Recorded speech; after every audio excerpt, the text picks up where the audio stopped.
Nahibong kaayo ang mga pangulong pari hastang mga tao nganong si Simon Pedro o si Juan nakaayo man adtong bakol motong ilang giklaro pagsulti nga basig nagtuo mo nga ang among kaugalingong gahom oy nakaayos bakol kining maong bakol naayo sa ngalan ni Hesus kadtong inyong gilansang sa krus kay natuman ang giingon sa kasulatan nga nag-ingon gisgutan po na sa tubag nato sa Salmo unsa ganito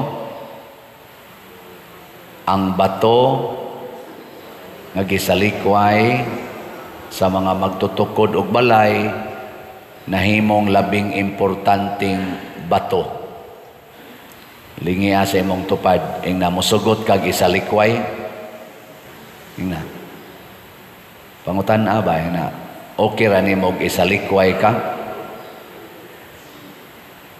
kanang wa mulingi inyo kong gisalikway nganoan unsa man ang isalikway kanang dili ka mutuo siyang gisulti di ko no lingi ay mong tupad lingi aba naalagya po ni salikway nako ano. Pero kung ninyo mga ginikanan, nakaisultis imong anak, maliwa lang, feeling nimo rejected ka. Ikaw, asawa, nakaisultis imong bana, wara katagda, feeling nimo rejected ka. Nya, masuko dayon ta, magmahay dayon, mausad ang bana, suko dayon, adto na las manok, magsigig hapyod, din agyon mo hapyod sa asawa, kay nga naman, suko naman, kay gisalikway man. Ana. Ako sige kog sulti pamalit mog slat niya. Daghan kayo mo magsigig magara-gara pa dinhig ingon padir ako no kada adlaw jud ko magsigig sunod nimo. Nako kanindot unta o kada adlaw sad ni siya magsigig palit og slat kay kada adlaw bi ako nagsigig hisgot og slat no. Gilain na sang lingi sa imong tupad ina kada adlaw ka mo palit og slat. Mangutan ako no ina kada adlaw jud ka. Oy, kada adlaw sa tingali ninyo isalikway ang akong pulong. Ug unsa may pinaka-importanting pulong nga dili gyud pwede nga wa na nato ang pulong sa Ginoo. Pero unsa may pinaka-dili gid nato ganahan nga paminaon ang pulong sa Ginoo. Mao na ang irony. Ang ganahan natong pulong kadtong dili makaayo nato ang pulong sa tao, ang pulong sa mga politicians, ang pulong sa mga businessmen, ang pulong sa mga celebrities, ang pulong sa mga scientists. Mo'y ganahan kay natong sigig sunod. Pero ang pulong sa Ginoo murag di ta ganahan gyud. Kinsa ninyo dinhi ang gusto jud kay sa pulong sa Ginoo taas ang kamot? Daghan man di ay. Ganahan mo anang moingon ang Ginoo kung kamo magpahulam ayaw na mo paningil og bayad. Ganahan mo ana kisay ganahan ana ta sa kamot. O ana hilom. Ganahan mo anang pulong sa Ginoo nga niingon kung tamparuson ang imong pikas aping ipatamparos lang sang pikas kinsay ganahan ana. Be honest. Ana usa na lang. Ganahan mo anang niingon ang Ginoo pagpakamatay mo para sa inyong isig katao, taas ang kamot. Awa na, mingaw na gyud kayo. Labaw na nang moingon ang Ginoo ibaligya ang tanan mong katigayunan ug ang halin hatag ngadto sa mga kabos, taas ang kamot. Na hilom na gyud. Tanawa. Ingon ana ta. Pero ganahan kunuhay ta sa pulong sa Ginoo, kutob na lang dinhi. Wa na diris kasing-kasing. Pero inig-ingon, kolore inyong buhok kay magwapo mo, mabatanon mo, ala color dayon. Kiskisa ng inyong kilay, hala kiskis dayon. Sumpay ng inyong pilok, mugasto yun, kay isumpay yun pilok. Paputian ang inyong naong, hala paputi yun. Pagpalaygit mo para nindot inyong kinabuhi, wa mo'y daghang anak, laygit dayon. Pag ayudi mo, pag kundo mo, pag pills mo, hala pills dayon, kondom dayon, aron nindot inyong kinabuhi. Pag abortion mo, aron duha ra gi inyong anak, lisod na kay nang tulo karon, hala abortion dayon, ana. Dawatan ninyong ayuda og butari ko ninyo, hala dawat dayon, ya butar sa dayon, ana. Mao na ato. Tuwa dito yung nagrally, manghatag to, adto ta, adto sa dayon, naihatag, wala dagan din ato. Murag yung mga iro, tagaag pagkaon, murag mga manok, nagisaburan. Wa pa kita makaton, anang giingon nga, no vote buying, o kanang manghatag panahon sa eleksyon, manghatag dayon panahon sa eleksyon, maunay tinuod nga mga traidor sa atong katilingban. Kay ilan ang bawion kung makalingkod na sila, gisultihan na taana, bisan ang kumilik nagsigig gukod ana. Nganong di man ta maminaw? Di ba? Kay ganahan kita anang naiihatag. Unsa may dili nato ganahan, kanang kitay manghatag. May kisay ganahan din ko no be. Unsa inyong pilion? Hatagan mo o manghatag mo? Kinsay mo ingon, pader ako ganahan jud ko magsigig panghatag, ta sa kamot. Oh, wa katunga. Istoryahin. Kamong mga asawa, kinsa ninyo'y magsigig hatag o pasaylo sa inyong mga bana, bahala nagmagsigi sila pakasa, magsigi ra gyud mog ingon, pasayloag kapituan kapito. Ta sa kamot, sawa. Way baka kay. Oh na, upat ra kabo. Aduha ra gani kay ni us-us dayong duha. Sige, mga bana, kinsa ninyo'y ganahan nga mudawat anang ingon ang Ginoo nga hatagi lang ginaog pagsabot ang inyong asawa bisag magyaw-yaw na gikas buntag ngadtos gabi ta sa kamot di gyud masuko. Hala, naagi mga banaw, hurot-hurot mag-isas kamot. Magbaka ko. Congratulations. Congrats. Mao na kaning gisalikway nato mahimo ginang importante. Mao gini atong timan-an. Kanang dili nato ganahan maunay importante. Samaan ang tambal. Ang tambal para sa sugar, di ka ganahan. Tambal para sa kolesterol, tambal para sa pananguban ng mga sakit. Hilanat, ubo, uban pa. Di ka ganahan Kung sa may ganahan mo, soft drinks, pan, litson, nindot kaya na. Mga prutas, lamiag yun, mga grapes, kaon ko kamayo, mga mangga, labi nagikas Guadalupe, pasta lamia. Pero hay may mas dali makadaot nimo katong tambal o kanini ang siging kaon. Kana mga laming pagkaon, dali kay na makadaot. Unsa may dili makadaot, utan, tubig lang, nindot, mais, isda, nindot kaya na sila. Pero pag kaway lami, tapara naglitson, isda, bahala ka na isda. Hay may lami ko no be, mga bana, kabit o asawa. Hay may dali ni mo iwakli, kabit o asawa, o bana. Mao na bantayan gina natong way lami.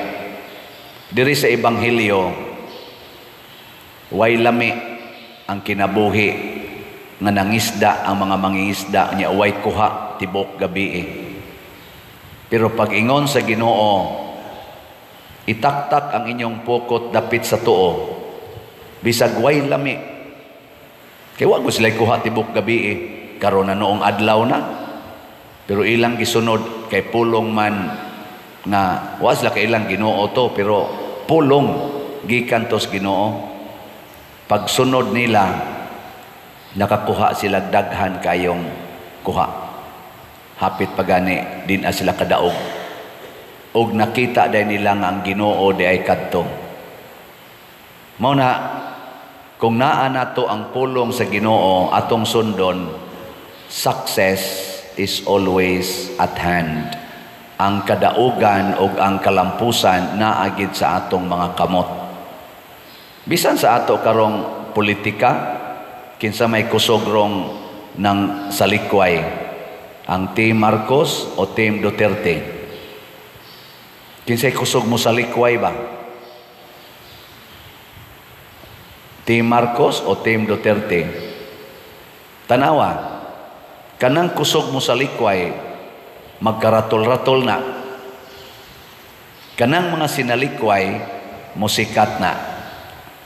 Tanawa karon kinsa may sigihag singgit sa mga tao. Pulong Duterte. Nga naman, tuwa man na priso man, gisalikway. Unya ang anak sa gi-impeach, mga sinalikway. Sigihag lutos, sigihag duki-duki ng ilang confidential funds. Pero di ay ubang confidential funds nga more than 300 sa nakabuok, nga sobra pa nas billions pa na, wa giuting kay. O tanawa, sila ay nagkaratol-ratol karon. Bisag magrally sila, ang isinggit sa mga tao, Duterte. Mahahunong gud sila grally. Ana. Mao na nga naman. Tungod kay gisalikway manggod. Common gid na nato. Unya, labi na gyud og ang gisalikway mo relax ra. Mo enjoy ra sa pagsalikway, mo enjoy ra sa prisuhan, mo enjoy ra sa impeachment. Hastan ganahan kay taana. Mao bitanas Fernando Poe Jr., anhing Fernando Poe Jr., anhing Nora Honor. Sikat ka ito sila, mga megastar to. Nga naman, magpa-kulata-kulata man dayon, magpahilak-hilak man dayon. Munang inigdaog-daog na nila, may kaimudaan ng mga sentimental. Unya, human mo, bali dayon. Kano, ana din ta. Mao na. Ayaw yung salikway. Kay ikaw gani mo salikway, maratol gyud ka. Tanawa ang mga Hudiyo, mga leaders sa Hudiyo nga misalikway ni Hesus, ilang gilansang sa krus aron mamatay si Hesus. Karon ang giyaw-yaw na sa nag-ayog mga masakiton, pirmi na nga ngalan ni Hesus, nangaratol sila. Nangaratol. Kay ngano man ang ilang gisalikway nisikat na hinuog maayo. Di ba? At tanawa karon aton tanawon ang nahitabo. Gisalikway sa administrasyon ni Bongbong Marcos ang iyang vice presidente si Sara ug ang amahan nga kanhi atong presidente. Karon tanawa hasta si Senador Amy Marcos gasigi nagkuyog-kuyog ni Sara. Ngano man na, di ba mahibong ta na?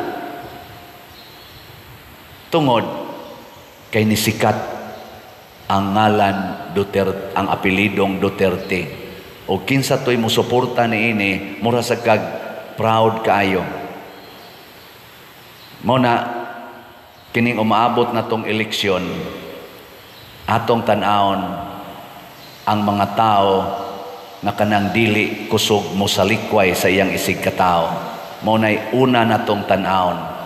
Kanang kusog kay musalikway sa iyang isig katao, kusog kay mo dumot, dili mo pasaylo, ayaw na nagbutari.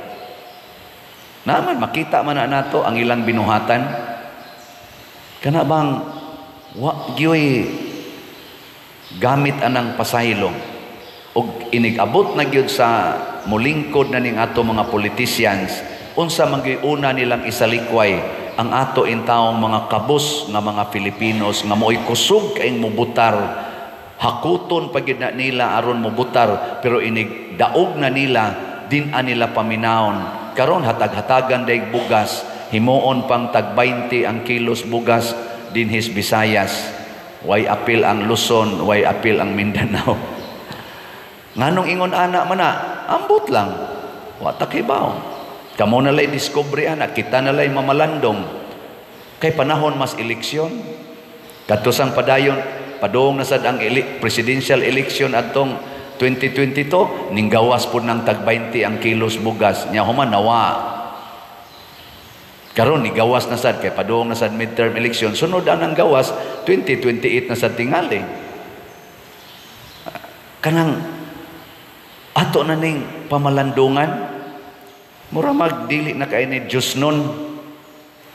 Nya kay dili man Diyos nun, dili na nato paminaon. Ang paminaw nato unsa man magtinabangay ta, magpasayloay ta, mag-inantusay ta, og siguruon nato ang labing ubos. Mao na ang bato nga gisalikway sa mga magtutukod atong higugmaon.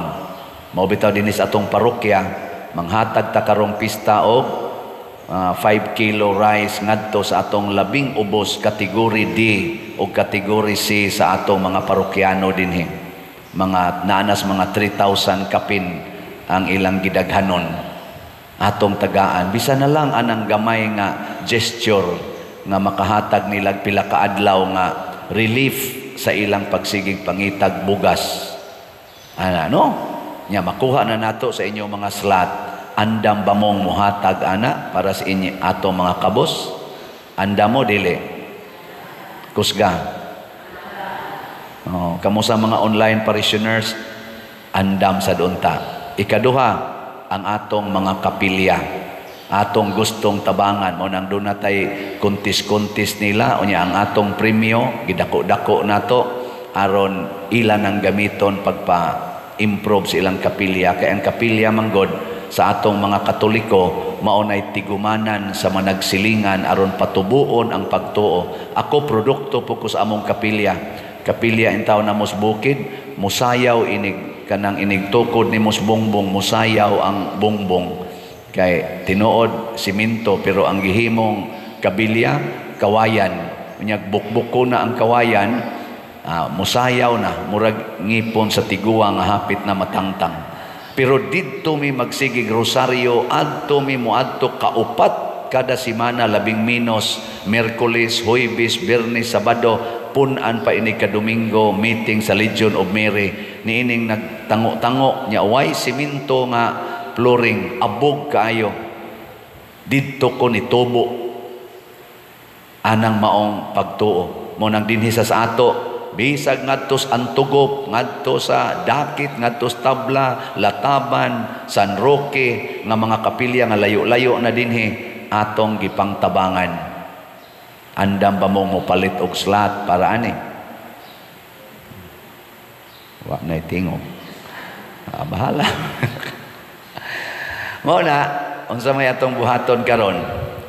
Lingi ay mong tupad. Ingna din agit ti ka isalikway.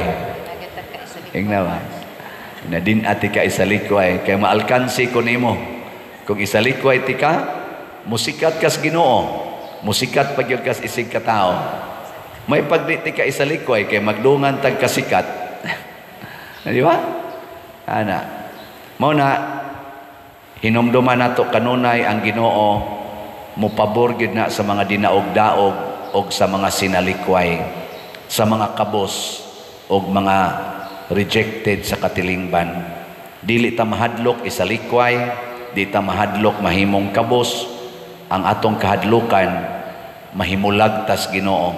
Mao bitaw si San Vicente Ferrer nahimong powerful, nahimong milagroso kay kuyog niya kanunay ang pulong sa Ginoo.